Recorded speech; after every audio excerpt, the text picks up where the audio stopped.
So I'm looking at their daily habits, I'm looking at how they interact and the things that they're doing that the average person really isn't doing. So if you're on that path, if you're on that growth trajectory, if you want to get to a certain level and you're not happy with where you're at, these are the essential little details that most people don't talk about because they're just like mundane. They're like, well, you know, I'm sure everybody does it this way. So what I wanted to talk about today was the proper use of your phone. Now, again, most people are like, well, this is dumb. Why? What do you mean the proper use of a phone? I have realized that successful people use this much differently than the average person. So, what's the differences? Well, first thing is they use it for good, for productive things, and they don't use it to distract themselves from their daily life. And that's a huge takeaway.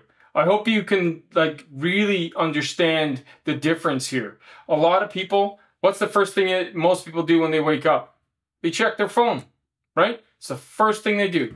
It's beside their bed. It could be their alarm. I understand some people need to have their phone as an alarm. But you know what?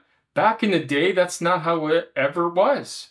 So if you're using your phone as your alarm, great. I'm not here to say you can't, or that, that people that are wealthy and are doing great and that are achieving a lot of things don't. However, what I've realized is that for me, the goal is to not be beside my phone, is not to react to my phone first thing in the morning. And I found a great sense of accomplishment with that because when I wake up, I don't check my messages. This was in the video before about my morning routine, but I don't check my phone. I don't check my phone until I get back and have finished my daily reading and my workout. Now, my phone is used while I'm running and doing all that stuff, listening to music or working out. However, I don't check messages. I don't reply. I don't know what's going on social media. I dictate how my day is going to turn out. I don't care what's happening out in the world. I can't control anything that's happening in Russia, Ukraine, Israel, anywhere else. So I can then focus on the things that I can control. Again, my morning routine, right? Starting the day off right, making sure I'm a good frame of mind. And then once those things are complete, I can then go to this. I'm not sure if anybody else is doing this, so comment down below. But this is obviously an iPhone. Androids do the same things. Make sure you track the amount of time that you spend on social media.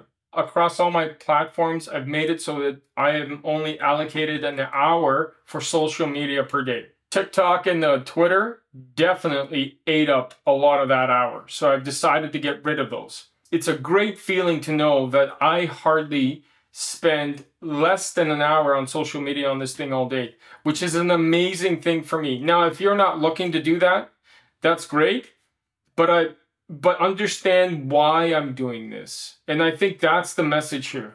The message is to be not controlled by that device, not to be responding to that device, not looking for, those likes and those comments. Sure, we all love them and it's that great dopamine hit, but it's not necessary to define who you are as a person. So again, I hope you got some value. I hope you can implement some of these things. Go get a digital clock, put it at the far side of your room, and use that to wake up to if you can. And don't touch this thing until you have done the things that get you mentally prepared for your day. And then you can go. So, again, thank you for liking, thank you for subscribing, and remember, Tommensense, because common sense isn't so common.